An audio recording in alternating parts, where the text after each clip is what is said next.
गुरु ब्रह्मा गुरु विष्णु गुरुदेवो महेश्वरा, गुरु साक्षात परब्रह्मा, तस्मै श्री गुरुवे नमः। आज के दिन गुरु पूर्णिमा का दिन है। आज गुरु पूर्णिमा का पावन पर्व है। कई सवाल आपके मन में उठते होंगे, जिसमें सबसे बड़ा सवाल तो यही है कि सही गुरु की पहचान कैसे करें। अगर पहचान हो जाए तो उन्हें गुरु कैसे बनाएं, गुरु दीक्षा कैसे ले, दक्षिणा क्या दे, इन सभी सवालों से आप घिरे रहते हैं। तो आज दिव्य संवाद के इस पहले एपिसोड में, जो जी न्यूज़ भारत के अंदर पहली बार किया जा रहा है, उसमें इन सभी सवालों के, इन सभी जिज्ञासाओं के जवाब देने के लिए हमारे साथ 3 दशकों से अनुभव रखे हुए ज्योतिषाचार्य, वास्तु विशेषज्ञ आचार्य अशोक दीक्षित जी हमारे साथ ऑन लाइव जुड़ चुके हैं। आचार्य जी, सबसे पहले तो जी न्यूज़ भारत पर दिव्य संवाद जो एपिसोड है उसमें आपका बहुत बहुत स्वागत है। नमस्कार।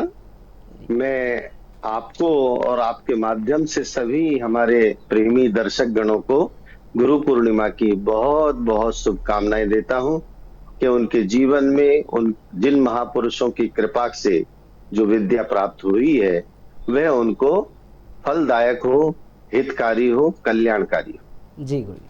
आचार्य जी, आज के दिन पूर्णिमा भी है और सबसे बड़ी चीज़ गुरु पूर्णिमा है।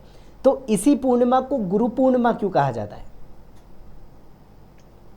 उद्देश्य जी, हमारा वर्ष में 12 महीने होते हैं जी और उन 12 महीनों के अंग्रेजी नाम तो सबको पता है, लेकिन भारतीय जो नाम है उनमें आषाढ़ का महीना, आषाढ़ महीने में ही गुरु पूर्णिमा आती है। और भी अगर प्राचीन में जाए हम शुद्ध भारतीय संस्कृति में, तो आषाढ़ महीने को शुचि मास कहा गया है। जी शुचि का अर्थ है पवित्रता। अपने जीवन को पवित्र करने के लिए, अब जीवन की पवित्रता विचारों से मानी गई है, ना कि देह की पवित्रता। जिसके विचार शुद्ध है वह पवित्र माना जाता है। तो अपने विचारों में मलिनता दूर हो और पवित्रता आवे, इसके लिए हम गुरु की शरण प्राप्त करते हैं। इसलिए इस महीने में गुरु की शरण ली जाती है। दूसरा, इस महीने की पूर्णिमा को उत्तराषाढ़ नक्षत्र और अभिजित नक्षत्र का योग पूर्णिमा तिथि में आता है। उत्तराषाढ़ नक्षत्र के देवता विश्वदेव और विशेष रूप से अभिजित नक्षत्र के देवता ब्रह्म माने गए।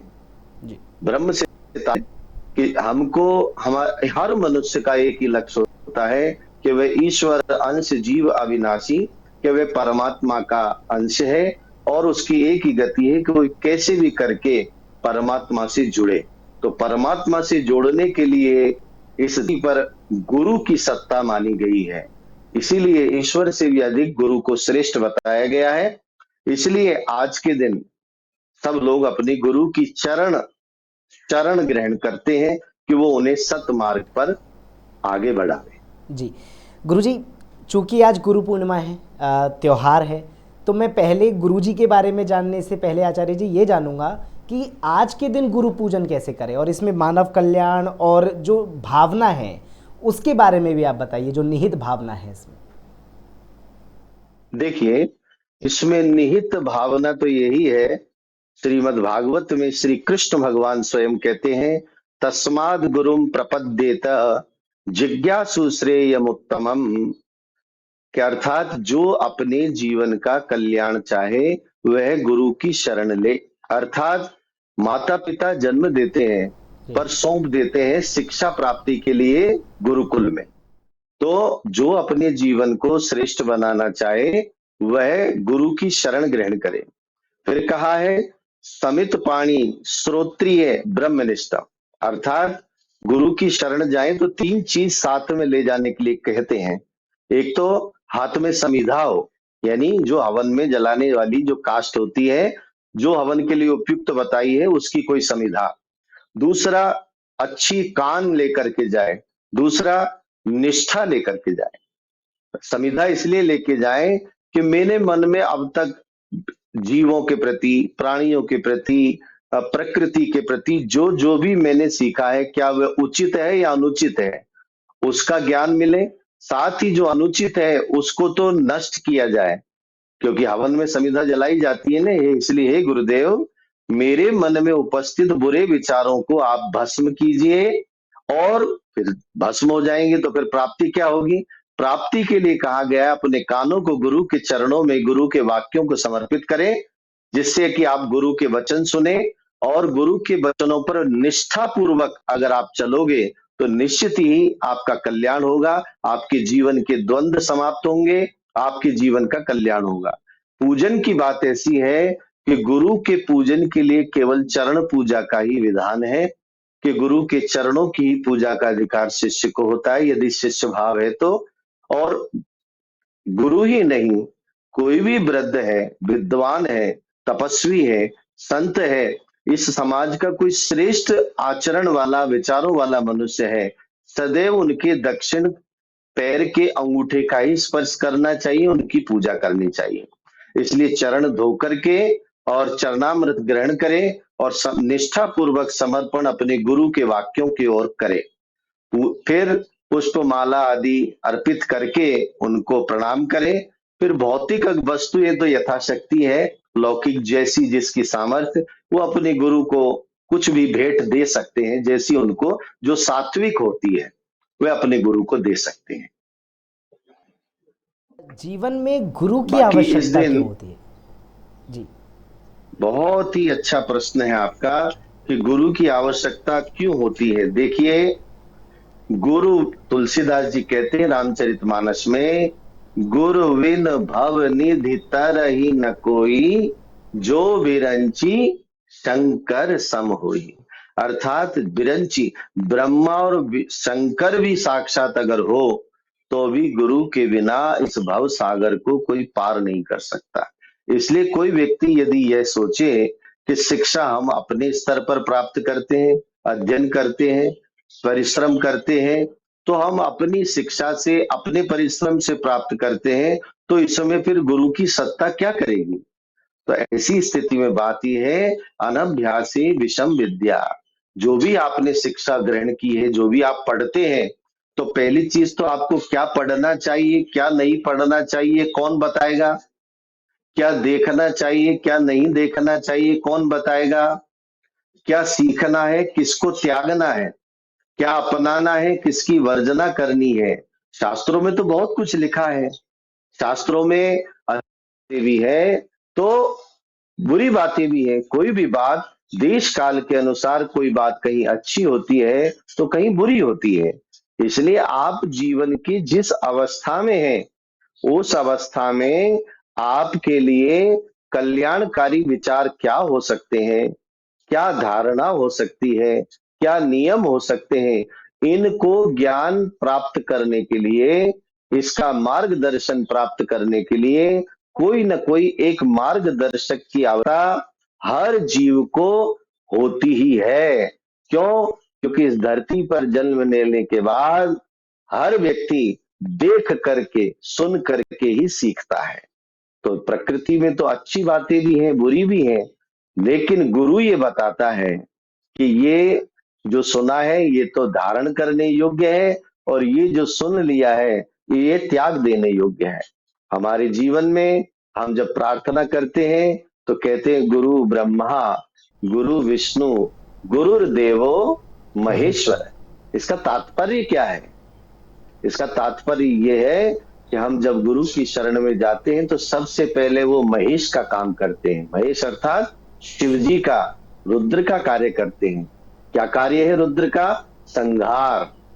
अर्थात जब हम गुरु की शरण में गए हैं तो हमारे जीवन में क्या क्या हमने विषय पाल लिए हैं, क्या क्या हमारे जीवन में व्यसन आ चुके हैं, क्या क्या हमारे विचारों में कमी है, अल्पता है या विपरीत है, उसको गुरु अपने श्रेष्ठ वक्तव्य के द्वारा, श्रेष्ठ मार्गदर्शन से सबसे पहले तो उन्हें संहार करते हैं। उन बुराइयों को संहार करके, अब जब बुराइयां समाप्त हो जाएगी तो गुरु ब्रह्मा का कार्य करते हैं कि फिर जीव को, शिष्य कहता है गुरुदेव मैं अगर इनको छोड़ दूं तो पाऊं क्या? तो नए विचारों के साथ जो नए विचार देते, मार्गदर्शन देते हैं, उससे जीव का एक नया जन्म होता है। इसलिए कहते हैं संस्कारात द्विज उच्यते। इसलिए जीव का जब संस्कार गुरु करते हैं, अब जो नई विषय दे दिए हैं, नए विचार दे दिए हैं, मार्गदर्शन दे दिए हैं, उन विचारों पर चलते हुए कठिनाई तो आती है कि नहीं। जी आपने बिल्कुल। किसी बच्चे को विद्यालय में प्रवेश कराया, हम्म, अब उसको पढ़ते हुए कहीं कठिनाई आएगी कि नहीं। बिल्कुल। केवल किताब खुद तो नहीं पढ़ सकता ना। बिल्कुल। तो गुरु फिर वहां विष्णु का भी कार्य करते हैं कि जिस मार्ग पर प्रेरित किया है, उस मार्ग पर उस शिष्य को कोई कठिनाई नहीं आए, हम्म, कोई शंका, कोई द्वैत, कोई संशय यदि है, तो उसका गुरु निवारण करके विष्णु का काम करते हैं। इसलिए गुरु को ब्रह्मा, विष्णु, महेश कहा गया है। श्रीमद् भागवत में मनु महाराज मत्स्य भगवान से यही प्रार्थना करते हैं, तम त्वामहम देव वरम वरेण्यम प्रपद्य ईश प्रतिबोधनाय छिन्द्यर्थ दीपेर भगवत पचोमी। हे भगवान, मुझे आपकी वाणी के द्वारा ज्ञान दीजिए और ऐसी आलोक मेरे हृदय में हो जाए कि मेरे हृदय में जो अज्ञान की, कुविचारों की, अशुभ भावनाओं की जो ग्रंथि बढ़ गई है, उसका नाश हो जाए और मेरे हृदय से अंधकार की समाप्ति हो और आपके श्रेष्ठ विचारों की धारण शक्ति मुझ में प्राप्त हो। इसलिए जीवन के हर कदम पर हर मनुष्य को एक श्रेष्ठ मार्गदर्शक की सदैव आवश्यकता रहती ही है। इसलिए गुरु का जीवन में बहुत महत्वपूर्ण स्थान है। गुरु के बिना निगुरा होता है व्यक्ति। इसलिए जिसका गुरु नहीं है, वह ऐसे डोलता है जैसे कोई बिना नियंत्रण के कोई संसार में कण जैसे हवा में उड़ता रहता है ना। कागज, पतंग तभी अच्छी लगती है जब वो किसी डोर से बंधी हुई हो। अगर वैसे उड़ जाएगी तो उसका कोई ठिकाना नहीं रहेगा। इसलिए गुरु के हाथ में अगर हमारे जीवन की पतवार रहेगी, डोर रहेगी, तो हम आकाश में उड़ते हुए भी पेच काटते रहेंगे, शोभायमान होंगे। जी। आचार्य जी, मैंने सुना है कि जब भी गुरु से मिला जाता है तो एक गुरु गुरु मंत्र देते हैं। मुझे उसके बारे में जानना है कि गुरु मंत्र क्या होता है। हाँ, गुरु मंत्र बहुत व्यापक है। जी। शुरू यूं करें कि जब हम किसी को गुरु बनाने की अपने जीवन में धारणा करते हैं, तो विशेष बात आपको ये बताएं उपदेश जी, हम आपके जी। माध्यम से सभी को, कि माता पिता इस जन्म के होते हैं जिनसे इस देह का निर्माण होता है, बिल्कुल। लेकिन जीवन में गुरु पूर्व जन्म का प्राप्त होता है। गुरु से संबंध पूर्व जन्म का होता है। तो इस करोड़ों की संख्या में जो दुनिया है, उसमें किसी न किसी व्यक्तित्व के प्रति आपके जीवन में एक सहज सम्मान, आदर और आकर्षण होता है। जब ऐसा आकर्षण किसी के प्रति हो, तो आप उसकी शरण में जाते हैं। तो उनकी शरण में जाने के बाद आपका पहला प्रश्न होता है, गुरुदेव, मेरा कल्याण कैसे हो। तब उसके लिए गुरु जिस परंपरा में होते हैं, जैसे किसी व्यक्ति को दिल्ली जाना है, तो दिल्ली जाने के 10 रास्ते हैं, सबसे दिल्ली पहुंचा जा सकता है। लेकिन आप जिस गुरु के प्रति श्रद्धावान हैं, उन्होंने जिस मार्ग का चयन किया है, उस मार्ग का परंपरागत अनुसरण करते हुए उनके गुरु ने उनको जो मंत्र दिया, उनकी उन्होंने साधना करी है, वो सिद्ध किया है। और वही मंत्र जो उपासना के लिए होता है, वही गुरु अपने शिष्य के कान में परंपरागत रूप से प्रदान करते हैं। वो मंत्र परमात्मा के अनंत अवतार हैं। उन अनंत अवतारों में से किसी स्वरूप विशेष की साधना गुरु हमको प्रेरित करते हैं उस साधना की ओर, और उस दिव्य भगवान के स्वरूप की आराधना के लिए उचित विधान और एक उचित मंत्र वो हमें देते हैं कि तुम इसका जप करो, इसी से तुम्हारा सब कल्याण हो जाएगा। तो जो गुरु मंत्र होता है, वो ये मानो कि फिर गुरु मंत्र के आगे सब मंत्र छोटे होते हैं। अगर देखा जाए, कोई कहेगा अमुक मंत्र बड़ा, कोई कहेगा मंत्र बड़ा, सबका अपना अपना शिष्य है, परंतु एक शिष्य के लिए सर्वोपरि वही मंत्र होता है जो उसके गुरु ने उसको दिया होता है। ये तो है गुरु मंत्र, जो आपको नियमित रूप से जप करके अपने जीवन में धारणा करता है। जी। इस मंत्र के जाप से होता क्या है? इस मंत्र के जाप से हो सकता है धन की प्राप्ति ना हो। इस मंत्र के हो सकता है आपको लगे कि आपको कुछ विशेष कोई भौतिक लाभ नहीं हो रहा है।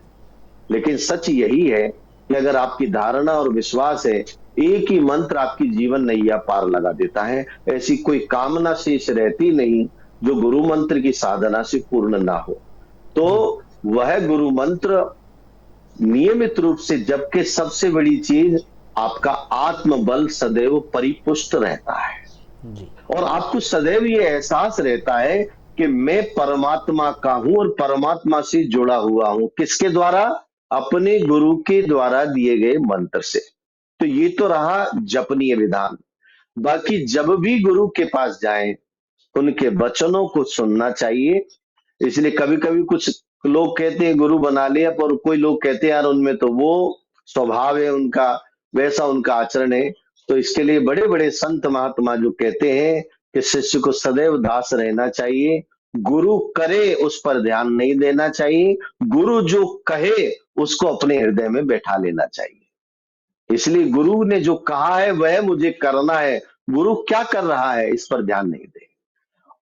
इसलिए गुरु के वचन ही गुरु मंत्र होते हैं। और जब कब जीवन में ऐसा अवसर आता है, क्योंकि हमारा जीवन तो दुख और विविधताओं से, विशेषताओं से भरा पड़ा है ना, तो कभी कभी हमारी बुद्धि जवाब दे जाती है कि अब क्या करें। तब अपने गुरु की शरण में जाकर के, उनके पास बैठ करके अपने कल्याण के लिए मौन होकर बैठना चाहिए। तो या तो अधिकांशतः ऐसा होता है कि किसी न किसी संदर्भ में आपके संशय को मिटाने वाला कोई वाक्य गुरु के द्वारा सिद्धांत निकल आता है, अथवा आप पूछ लेते हैं तो गुरु कोई ऐसा मार्ग और ऐसा समाधान बताते हैं, उससे आपके संशय का समाधान हो जाता है। इसलिए गुरु मंत्र अत्यधिक व्यापक है और अत्यधिक विशिष्ट भी है। आचार्य जी, मेरा खुद का, मैं ये कहूँगा, खुद की जिज्ञासा है, जानने की इच्छा है कि सही गुरु आज के समय होना बहुत आवश्यक होता है। तो सही गुरु की पहचान कैसे करें और उनसे कैसे दीक्षा ले, तो ये आप बता दीजिए थोड़ा सा। उद्देश जी, आपने जो ये प्रश्न पूछा है, ये बड़ा महान प्रश्न है। और ये आपका प्रश्न आज का नहीं है, जी। युगों युगों से ये प्रश्न खड़ा हुआ है। श्रीमद् भागवत के अंतर्गत देखें तो स्वयं माता देवहूति भगवान कपिल से यही प्रश्न करती है कि हे महात्मा, संत का परिचय क्या है, हम संत को कैसे पहचाने? तब कपिल भगवान ही की बात कहते, मैया, यदि आप शास्त्रों के आधार पर अति गुणवान, जिसमें कोई दोष नहीं हो, ऐसा कोई संत को खोजने के लिए जाएंगी तो आपको इस दुनिया में कोई भी नहीं मिलेगा। कि फिर किसको गुरु बनाए? तब वो ये कहते हैं, अपने आप को पवित्र करो, अपने आप को सदाचारी बनाओ, अपने मन को शुद्ध करो। गुरु स्वयं परमात्मा की कृपा से आपके जीवन में आपको ढूंढ लेंगे और आपको गुरु स्वयं प्राप्त होंगे। जी। तो ये तो बड़ी उच्च कोटि की बात है, क्योंकि हम साधारण जन हैं, इतने उच्च कोटि के विचार संभवतः हम अपने जीवन में ला सके, नहीं भी ला सके। ऐसी स्थिति में गुरु के लिए कहा गया है, श्री कृष्ण भगवान ने, जिसका श्लोक का भी मैंने आपको वर्णन भी किया, कि भागवत के 10वें स्कंद में कहा गया है, तस्मात् गुरुम प्रपद्येत जिज्ञासु श्रेय उत्तमम, कि जिसमें मन में गुरु के प्रति जिज्ञासा है कि मुझे गुरु की प्राप्ति हो, वह शाके परेच निष्णातम ब्रह्मण्यम उपाश्रयम, अर्थात जो शब्द रूपी वेद का ज्ञानी भी हो। दूसरी, दोनों बात समानार्थक भी है, अलग अलग भी है। और ब्रह्म का जानकार हो, यानी भगवान के दृष्टि में जानने वाला हो, भगवान के प्रति आस्थावान हो। तो या तो ज्ञानी हो, वह ज्ञानी भी होना चाहिए, भगवान का भक्त भी होना चाहिए। अथवा ज्ञानी हो और भगवान का भक्त नहीं हो, तो वह गुरु कल्याणकारी नहीं हो सकता। लेकिन ज्ञानी नहीं हो लेकिन भगवान का भक्त हो, तो वह गुरु कल्याणकारी सिद्ध होता है। इसलिए सबसे पहले, क्योंकि इस प्रश्न का जवाब देने की पात्रता तो शायद हम में भी नहीं है, लेकिन साधारण जैसा शास्त्रों में भगवान ने जो कहा है वही कि जेहि के जेहि पर सत्य सने हो, तो ते ही मिले ही न कछु संदेह। कि आपके बहुत सारे लोगों का परीक्षण करने के बाद, देखने के बाद किसी के विचारों के प्रति आपका सहज आकर्षण हो जाए, उसके प्रति समर्पित हो जाना चाहिए और अपने आप को उनके सुपुर्द कर देना चाहिए और सदैव उनके वचनों का पालन करना चाहिए। इसलिए गुरु कैसा हो ये परीक्षण करने अगर जाएंगे तो हमको कभी कोई गुरु मिल ही नहीं सकता। लेकिन हमारे हृदय की भावना को अगर हम देखेंगे कि वो किसके प्रति आकर्षित हो रही है, किनके विचारों से, किनकी साधना पद्धति से। शिव भगवान की साधना पद्धति एक अलग प्रकार की है, विष्णु राम कृष्ण की साधना पद्धति एक अलग प्रकार की है, भगवती जगदम्बा की साधना पद्धति अलग प्रकार की है, गणपति भगवान की अलग प्रकार की है, श्री सूर्य नारायण की अलग प्रकार की। हमारे यहाँ 5 ही संप्रदाय प्रमुख है, इसलिए पंचदेवों की हमारे यहाँ साधना पद्धतियां हैं। तो आपको शिव साधना आकर्षित करती है, विष्णु साधना आकर्षित करती है, भगवती जगदम्बा आपको आकर्षित कर रही है, अथवा भगवान भोलेनाथ आपको आकर्षित कर रहे हैं। जो देवता आपको मन में आकर्षण पैदा करे, समझ लो आपका पूर्व जन्म की कोई तपस्या शिव जी की बाकी रह गई है, इसलिए आपको शिव के प्रति विशेष आकर्षण हो रहा है। इसलिए आपको किसी शिव उपासना करने वाले श्रेष्ठ व्यक्ति को पाना चाहिए। अगर आपका भगवान की दिव्य विष्णु भगवान अथवा उनके किसी अवतार के प्रति आकर्षण हो रहा है, आपको कृष्ण भगवान बहुत सुंदर लगते हैं, बहुत आकर्षण लगते हैं, आपको उनकी कथाएं बहुत रसमय लगती है, तो आपको वैष्णव परंपरा में जाना चाहिए। इसलिए गुरु के लिए खोजने, गुरु की परीक्षा करने के लिए नहीं जाए, अपितु अपने हृदय में जो भाव परमात्मा की साधना का आ रहा है, तत्संबंधी परंपरा में कोई श्रेष्ठ व्यक्तित्व आप देखें कि जिनसे आपके विचारों का और आपके मन का बहुत सम्मिलन हो, निकटता हो, उनकी शरण ग्रहण कर लेनी चाहिए, इससे पार लग जाती है। जी आचार्य जी, जिसने कभी गुरु ना बनाया हो, ना दीक्षा ली हो, तो वो क्या करे, उसका क्या भविष्य होगा, ये भी थोड़ा सा आप बता दीजिए। देखिए, गुरु तो जीवन में होना ही चाहिए, लेकिन यदि किसी अवस्था में कोई अब तक गुरु नहीं बना पाए हैं, तो क्या वे इस गुरु पूर्णिमा को पूजा नहीं करें? उनको गुरु तत्व की तो पूजा करनी ही चाहिए जी। अगर उन्होंने किसी नर देह में उपस्थित परमात्मा के किसी स्वरूप को अपना गुरु, अपना मार्गदर्शक नहीं चुना है, तो वंदे महापुरुष ते चरणार विंदम है, श्री कृष्णम वंदे जगत गुरु, के भगवान को ही अपना गुरु बनाए। जब उद्धव जी ये प्रश्न करते हैं भगवान श्री कृष्ण से श्रीमद् भागवत में, तो भगवान स्वयं कहते हैं कि यदि किसी का गुरु नहीं हो तो कहते अर्चायम, वह जिस भी इष्ट देव की पूजा करे उसी को गुरु रूप में पूजन करे। स्थंडिलेग नौ, अर्थात यदि कोई नित्य हवन करने वाला है तो अग्नि को ही साक्षात गुरु मान ले। अर्थात सूर्य वापसु, अर्थात नित्य सूर्य नारायण का दर्शन करता है तो वह सूर्य नारायण को प्रत्यक्ष गुरु मान ले, क्योंकि वो प्रत्यक्ष भौतिक रूप से दिखाई दे रहे हैं। हृदय द्विजय, और कभी कोई अगर ध्यान लगाता है, भगवान का नाम सुमिरन करता है, तो अपने हृदय में, ये योगियों के लिए मार्ग है, योगी लोग जब ध्यान करते हैं तो अपने हृदय में, मस्तिष्क में दिव्य ज्योति का अनुभव करते हैं, उस ज्योति को ही अपना गुरु बनाए। द्रव्येण भक्ति युक्त चेत, इस प्रकार परमात्मा की इन दिव्य विभूतियों को अपना गुरु मान करके उनकी पूजा करें।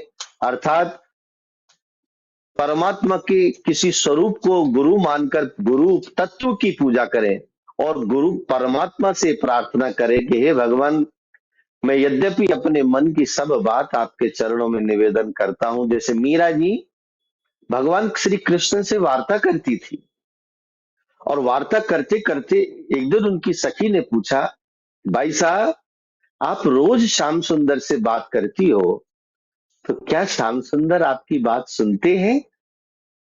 वो कभी बोलते नहीं, आपको जवाब नहीं दिया कि हे सखी, वो बोलते नहीं है। हो सकता है मेरी पात्रता है कि वो बोलते भी हो तो मैं सुन नहीं पा रही हूं, लेकिन मुझे इतना विश्वास है कि मैं जो बोल रही हूं वो ये सुन रहे हैं, और एक ना एक दिन मेरी विरह व्यथा का ये निश्चित जवाब देंगे। जी इसलिए अपने घर में परमात्मा की जिस स्वरूप की आप आराधना करते हैं, उनको गुरु तत्व के रूप में पूजन करें और उनसे प्रार्थना करें कि हे भगवान, मैं मीरा नहीं बन सकता, मैं गोपी नहीं बन सकता, लेकिन उनके जैसा बनना चाहता हूं। जी ये नर देह में मुझे कोई गुरु प्राप्त कराइए। जी आप ईश्वर से प्रार्थना करेंगे तो निश्चित ही भगवान कभी किसी की आर्त भाव से की गई प्रार्थना को निराश नहीं करते। एक न एक दिन ईश्वर कृपा से नर देह में कोई गुरु साक्षात आपके जीवन में स्वयं चले आएंगे। बस आपकी भावना को जागृत रखिए। अगर जीव में जागृता है तो सब साधन तैयार होते हैं। तो आप जरा सा पलक लगाओ, घर रोशन हो जाता है। लेकिन घर की स्विच ही बंद हो तो बाहर से लाइट आने के बाद भी अंधेरा रहता है। इसलिए अपने घर के सारे स्विच ऑन करके रखो कि जरा सा करंट मिला नहीं कि आलोक हो जाएगा। इसलिए अपने जीवन को इस प्रकार से तैयार रखें, आर्थ भाव से, कि परमात्मा न जाने कब कृपा कर दे और कोई साक्षात गुरु आपके खोजते हुए चले आए। गुरु खोजे नहीं जाते, गुरु शिष्य को प्राप्त होते हैं। कि माता पिता ही गुरु होते हैं प्रथम, तो अतिरिक्त गुरु की आवश्यकता क्यों? बिल्कुल, प्रथमा गुरु माता भवती। जी वो इसलिए कि जीव ने अगर 2 दिन का बच्चा किसी ने जन्म लिया है तो उसको भारत में रख लो। 1-2 दिन के बच्चे को भारत में ही पैदा हुए, एक ही अस्पताल में, एक को अमेरिका भेज दिया, एक को जर्मनी भेज दिया और एक को जंगल में छोड़ दिया। आप ये बताओ कि भारत में जन्म लेने वाले वो चारों बच्चे क्या हिंदी बोलेंगे? जी, क्योंकि वो हिंदी नहीं बोलेंगे, हाँ आधे तो बाहर हो क्योंकि गए। उनको जी हाँ, तो ऐसी स्थिति में उनकी माता जिस भाषा की अनुयायी होगी, जी वह बच्चा जो भाषा पहले सुनेगा उसी का अनुसरण करके अपनी भाषा को समृद्ध करता है, अपनी वाणी को समृद्ध करता है, सार्थक करता है। इसलिए छोटे बच्चे को बोलना माँ सिखाती है, इसलिए माता प्रथम गुरु होती है। फिर माता बोलना सिखाती है, शीलता आचरण सिखाती है, पिता उसको आचरण सिखाता है। ऐसे बैठो, ऐसे खाना खाओ, ऐसे बोलो, ऐसे मंदिर में ढोक लगाओ, ऐसे अभिवादन करो, ऐसे नमस्कार करो, ऐसे खड़े रहो, ऐसे सो। जो ये दैनिक आचरण है ये पिता प्रदान करता है। इसलिए द्वितीय गुरु पिता भवती। ये जीव के पहले गुरु होते हैं, पहली माता गुरु, दूसरा पिता गुरु। जी अब माता ने उसको बोलना सिखा दिया, अपना उत्तरदायित्व पूरा किया। पिता ने उसको श्रेष्ठ संस्कार देके आचरण से परिपुष्ट कर दिया। जी अब जो महत्वपूर्ण बात आती है कि इस जीव को संस्कारित और शिक्षित कौन करे। हो सकता है माता कम पढ़ी लिखी हो सकता है माता को धर्म का ज्ञान कम हो सकता है माता को वेदों का, शास्त्रों का, विज्ञान का, अंग्रेजी का, आजकल की भाषा में कहें तो इन विज्ञानों को बेचारे ने ना पढ़ा हो, पिता ने भी ना पढ़ा हो। जी पर हर पिता ये चाहता है कि मैं तो नहीं सीख पाया, पर मेरा बेटा, मेरी बेटी अधिक विद्वान बने, अधिक से अधिक विद्याओं को सीखे। तो इसके लिए क्या करना होता है, उसको विद्यालय में प्रवेश कराया जाता है। जी और जब विद्यालय में जाता है, सामान्य पढ़ाई तो माँ बाप भी करा सकते हैं, लेकिन उसको श्रेष्ठ पढ़ाई करानी है। इसलिए हर माता पिता अपने अपने बेटे, अपने संतान के नए जन्म के लिए, अर्थात उसको संस्कारित करने के लिए एक गुरु की चरण में छोड़ देते हैं कि हे गुरुदेव, ये बालक आपके सुपुर्द है, आप इसका जीवन निर्माण करिए। इसलिए जीवन को जन्म माता पिता देते हैं, पर जीवन का निर्माण गुरु करते हैं। और कई महापुरुषों का हमारे जीवन में से एक व्यक्ति के जीवन निर्माण में कई महापुरुषों की भूमिकाएं होती हैं। श्रीमद् भागवत के अंतर्गत तो आता है, महान भगवान दत्त भगवान के तो 24 गुरु थे, उन्होंने 24 गुरु बनाए। तो इस प्रकार व्यक्ति के शिक्षा गुरु अनेक होते हैं, जिनकी कृपा से, जिनके माध्यम से, जिनकी सिखाई विद्या से उस जीव का निर्माण होता है, उसके जीवन का निर्माण होता है। लेकिन इस बीच में उस गुरु की सत्ता सर्वोपरि होती है, क्योंकि अन्य सब शिक्षा गुरु जो होते हैं वो हमें कमाने खाने लायक बना देते हैं। क्या?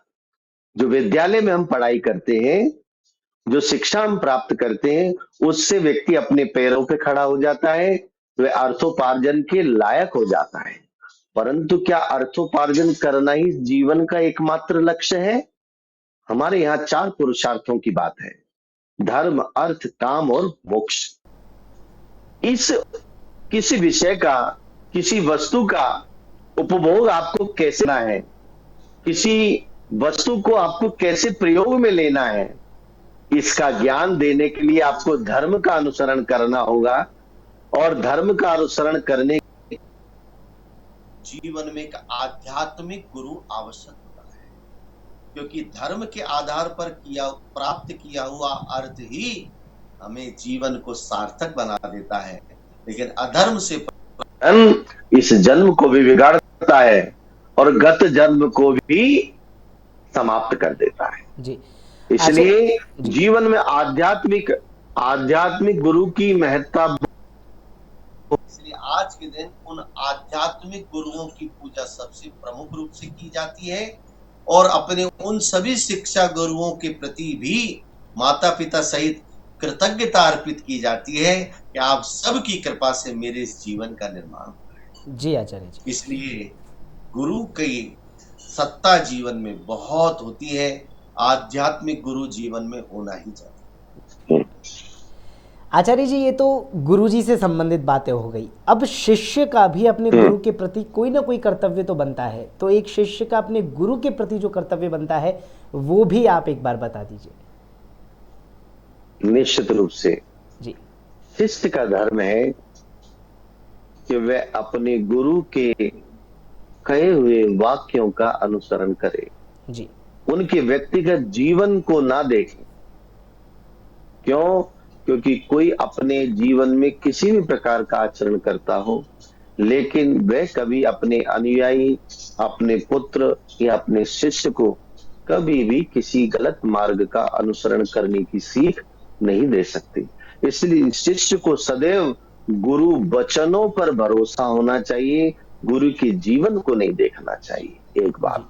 दूसरा, शिष्य यदा कदा जब भी अवसर लगे अपने गुरु के प्रति श्रद्धावान बना रहे, और कभी कभी मंत्र जाप करते हुए उनको दिव्यता का एहसास होता है, तो ऐसी स्थिति में सदैव ईश्वर से अधिक अपने गुरु का स्मरण करें कि इन गुरु की कृपा से ही मेरे जीवन में मुझे ईश्वर की प्राप्ति हुई है।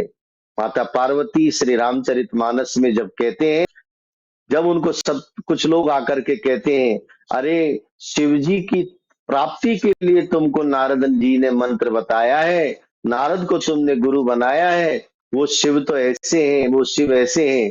तो माता पार्वती एक ही कहती है, तजौ न नारद कर उपदेशु आप कहीं सतबार महेशु। मैं जिनकी प्राप्ति के लिए ये जाप कर रही हूँ, वो स्वयं भी आकर एक बार नहीं 100 बार मुझे कहे कि नारद के वचन पर भरोसा मत करे, तो भी मैं उन शंकर की बात पर भी भरोसा नहीं करूंगी। मुझे अपने गुरु पर पूर्ण भरोसा है।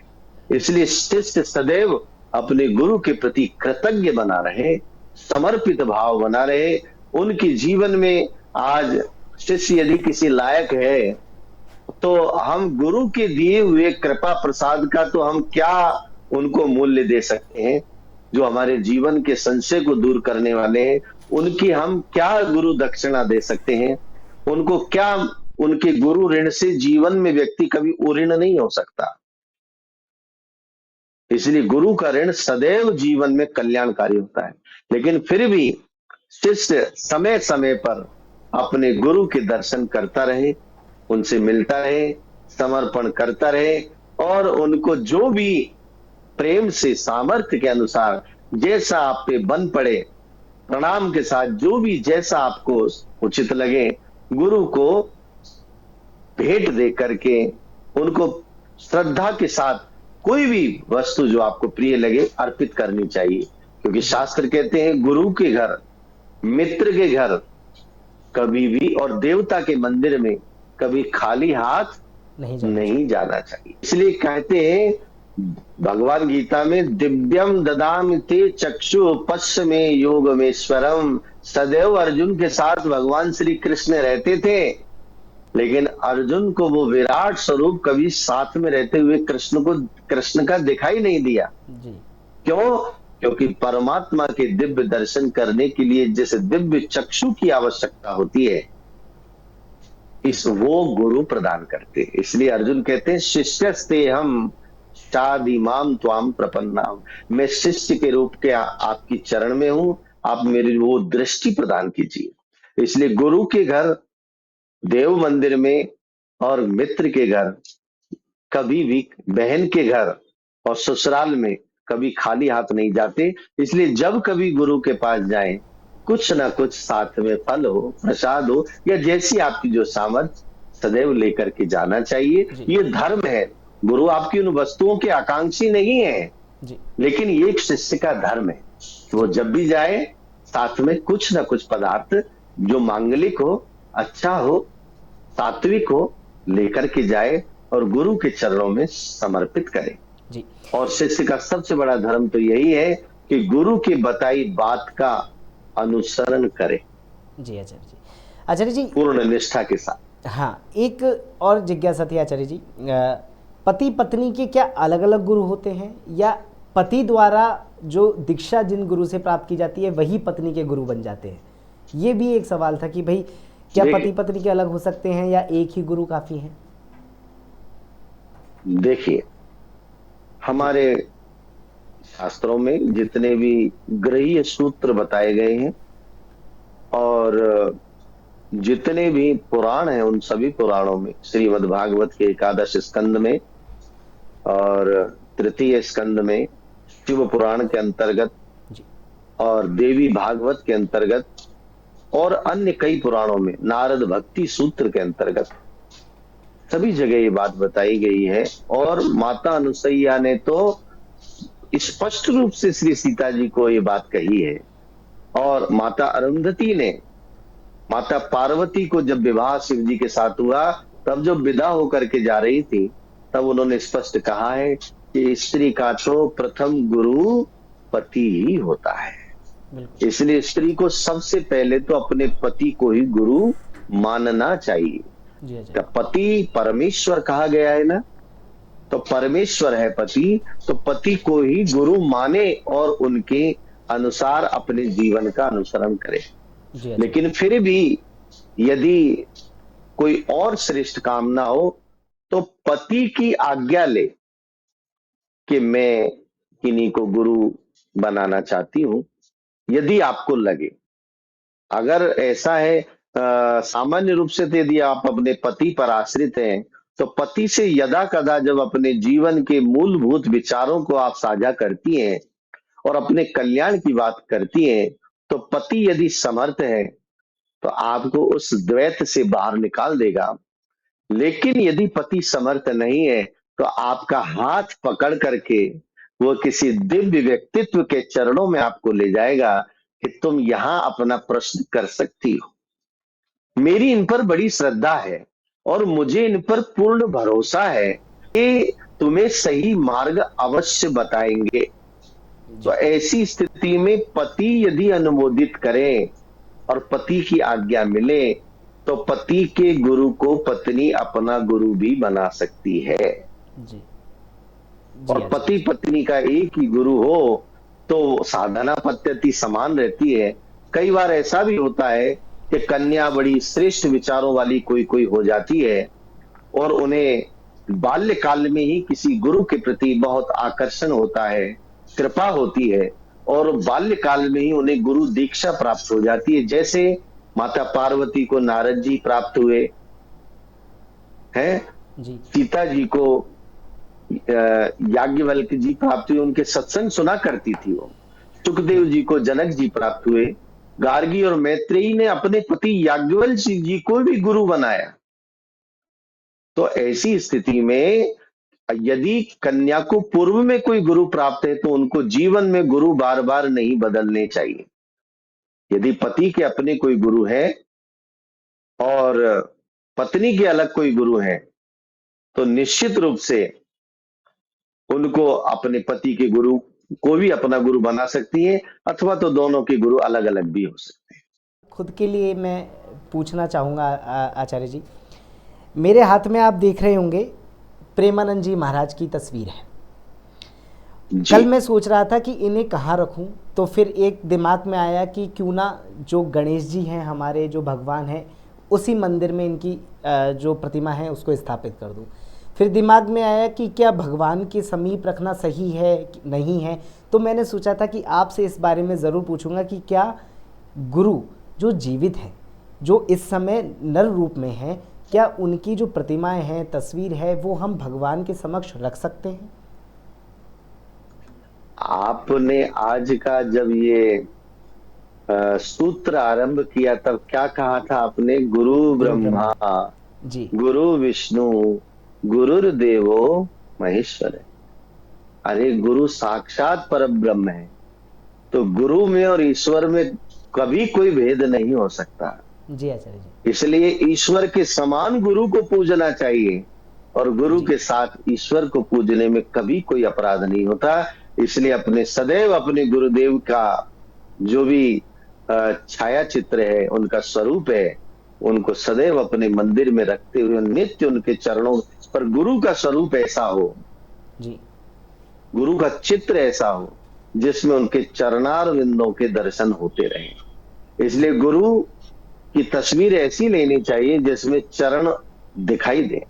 इसलिए नित्य स्पर्श करते हुए चरणों को प्रणाम करें और मुखारविंद का दर्शन करें और सदैव उस मुखारविंद को अपने हृदय में छवि को बना के रखें। इसलिए घर के मंदिर में भगवान के साथ गुरुदेव की छाया चित्र को रखने में कतई कोई अपराध है ही नहीं। आचार्य जी, जो मैं अंतिम प्रश्न है जो मैं पूछना चाहता हूँ आज के इस एपिसोड का, कि अगर जैसे अभी आपने देखा होगा कई केस हुए हैं, अगर कोई युवा है जो भटक चुका है, अंतिम क्षण चल रहा है और वो जुड़ना चाहता है किसी गुरु से, तो उसे कैसे एक गुरु अंतिम क्षणों में समझाए कि वो भटका हुआ रास्ते पर आ जाए? जानिए जब ही जीव जब जागा, जब सब विषय विराग विराग विलास विराग। जी, तो चेतना तो जीवन के किसी भी उम्र में आ सकती है। किसी का पूर्वानुसंचित इतना प्रबल होता है कि उसको 8 वर्ष की उम्र में चेतना आ जाती है, भगवान शंकराचार्य। किसी का पूर्वानुसंचित इतना प्रबल होता है कि उसके गर्भ में ही पूर्वानुसंचित संस्कार आ जाते हैं। हाँ, कि जीव के जीवन में जब चेतना आए तभी उस पथ पर अग्रसर हो जाना चाहिए। जब जागो तब सवेरा। इसलिए ये नहीं देखना चाहिए कि मेरी उम्र इतनी सी ही है, अभी कैसे गुरु बनाऊं, या मेरी उम्र इतनी अधिक हो चुकी है कि अब गुरु बनाने से फायदा क्या। अरे हमारे शास्त्रों में कई ऐसे उदाहरण हैं जिसने जीवन में कभी कोई नाम नहीं लिया और अंत काल में एक नाम किसी गुरु की प्रेरणा से आ गया मुंह पे और वो बैकुंठ चला गया। जी, ये सब गुरु कृपा से होता है। अजामिल का दृष्टांत है कि जिसने समान कुछ भगवान का नाम ही नहीं लिया, लेकिन आखिरी क्षण में किसी संत की कृपा हुई और अपने पुत्र के नाम के रूप में भगवान का नाम लिया और वैकुंठ चला गया। यही तो गुरु मंत्र है। जी, इसलिए जीवन में जब लगे, मन में ये भाव आए कि मैं गलत हूं। कई लोगों को तो ये एहसास ही नहीं होता कि मैं कुछ गलत भी कर रहा हूं या मुझसे कुछ गलत हो भी रहा है, लेकिन जब जिस क्षण ये एहसास हो कि हाँ मैं ये गलती कर रहा हूं, तब समझो प्रभु की कोई कृपा हुई है और पूर्व का कोई पुण्य कर्म जागा है, भाग्योदयेन बहुजन्म समर्जितेन सत्संगमम चलते पुरुषो यथा वे। ये तब आपके जीवन में ये भाव आया कि मैं कर रहा हूं, मैंने पाप किया है, इसका प्रायश्चित्त क्या है। इस भावना का उदय होना ही पूर्व के पुण्य कर्मों का उदय होना है। तत्काल तस्मात् गुरुम प्रपद्येत जिज्ञासु श्रेयोत्तमम। तत्काल किसी श्रेष्ठ व्यक्तित्व या किसी गुरु की शरण ग्रहण कर लेनी चाहिए और उसके कई बातों का, उसके कई वक्तव्य का अनुसरण करते हुए अपने जीवन को आगे बढ़ाने से निश्चित कल्याण होता है। इसलिए किसी अवस्था या समय की प्रतीक्षा नहीं करें, जब मन में भाव आए तब गुरु के प्रति समर्पित हो जाए। आचार्य जी, चूंकि अब एपिसोड का अंतिम क्षण चल रहा है, तो आप हमारे दर्शकों जी। को इस गुरु पूर्णिमा के बारे में क्या कहना चाहते हैं, वो भी एक बता दीजिए। केवल एक शब्द कहना चाहूंगा, जी इस जीवन में जिन किसी के भी माध्यम से आपने कुछ सीखा है, जी जो आपकी जीवन निर्माण में सहायक हुई है, वो विद्या, वो कला, वो गुण, एक तो उनके प्रति जीवन भर कृतज्ञता रखें, जी सम्मान रखें। दूसरा, जिस गुरु के प्रति आपकी श्रद्धा है, उनके वचनों को अपने जीवन का मार्गदर्शन बनाएं। जी निश्चित ही कभी पथ से भ्रष्ट नहीं हो सकते, निश्चित ही आपके जीवन का श्रेष्ठ कल्याण हो जाएगा। इसलिए गुरु बिन भव निधि तरई न कोई। इस भव सागर को, इस जीवन को हंसते हंसते आप पार लगा जाएंगे। जी हानि लाभ, जीवन मरण, सुख दुख, संपत्ति का प्रचुरता या अभाव, ये तो भाग्य की होती है, क्योंकि जितना आपने दिया होता है, जितना किया होता है, वही आपको भोगने के लिए प्राप्त होता है। लेकिन आपकी आत्मिक शांति के लिए जो आवश्यक है, वह गुरु का वाक्य है और गुरु का मंत्र है। वो आपको आत्मिक शांति दे सकता है। अन्यथा आत्मिक शांति न प्रचुर संपत्ति से प्राप्त होती है, न बड़े परिवार से प्राप्त होती है, न सुंदरता से प्राप्त होती है, क्योंकि ये सब एक न एक दिन नष्ट हो जाने वाली चीजें हैं। लेकिन आत्मिक शांति अथाह सागर है, और उस शांति को प्राप्त कराने का जो मार्ग देवे, उसकी महिमा ईश्वर के बराबर नहीं होगी तो क्या होगी। जी आचार्य जी। इसलिए गुरु स्वयं ईश्वर के ही प्रतिरूप होते हैं, उनके प्रति कृतज्ञता रहनी चाहिए। इसलिए अपने जीवन को उन सभी महापुरुषों के प्रति कृतज्ञता पूर्ण बनाए रखें, जो आप पर, जिनके माध्यम से आपने कुछ भी सीखा है, उनका कभी अपमान नहीं करें, कृतज्ञता का भाव नहीं आए। यही शिष्य का सबसे बड़ा धर्म है कि वो कृतज्ञ रहे, समर्पित रहे। जी आचार्य जी। आचार्य जी, अंत में सबसे पहले तो आपका बहुत बहुत धन्यवाद कि आपने गुरु पूर्णिमा जैसे पावन पर्व को इतने अच्छे से व्याख्यानित किया, हमारे दर्शकों को बताया कि गुरु का महत्व क्या होता है, एक शिष्य का कर्तव्य क्या होता है। सबसे पहले तो जी न्यूज़ भारत की तरफ से आपका बहुत बहुत धन्यवाद, और दिव्य संवाद इसी तरीके से चलता रहे, यही भी हम आपसे आशीर्वाद चाहते हैं, क्योंकि आप ही है जो आने वाले कई त्योहारों के बारे में जानकारी देंगे। जी गुरु जी।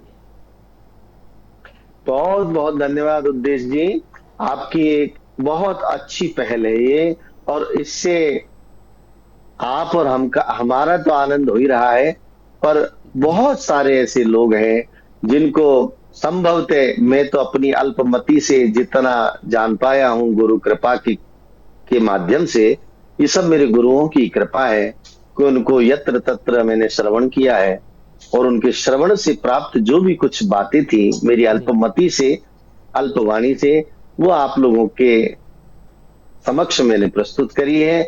संभवतः इसकी अच्छी अच्छी बातों को हमारे सारे प्यारे दर्शक ग्रहण करें, और यदि कोई बात ऐसी लगी हो तो उसको जैसे दूध में से मक्खी निकालते हैं, उसको त्याग दें और केवल सार सार ग्रहण करें।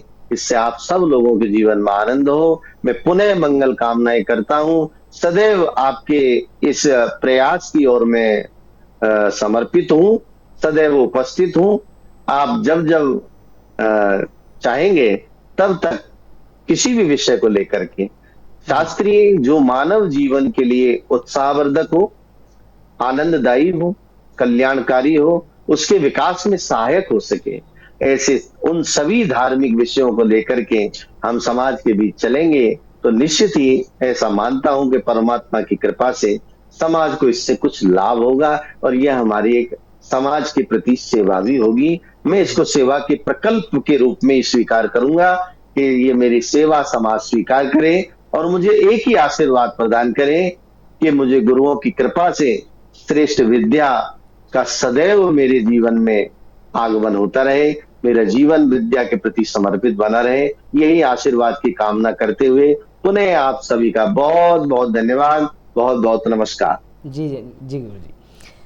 दर्शकों, जी न्यूज़ भारत पर ये पहला दिव्य संवाद का एपिसोड था जिसमें हमने दिव्य चीज़ों के बारे में बात की, किस तरीके से हमारे पुराणों को हम तकनीक से जोड़ते हैं, किस तरीके से पुरानी जो बातें हैं उनको हम नए वैज्ञानिक तकनीकों से जोड़ते हुए अपने जीवन में अप्लाई कर सकते हैं।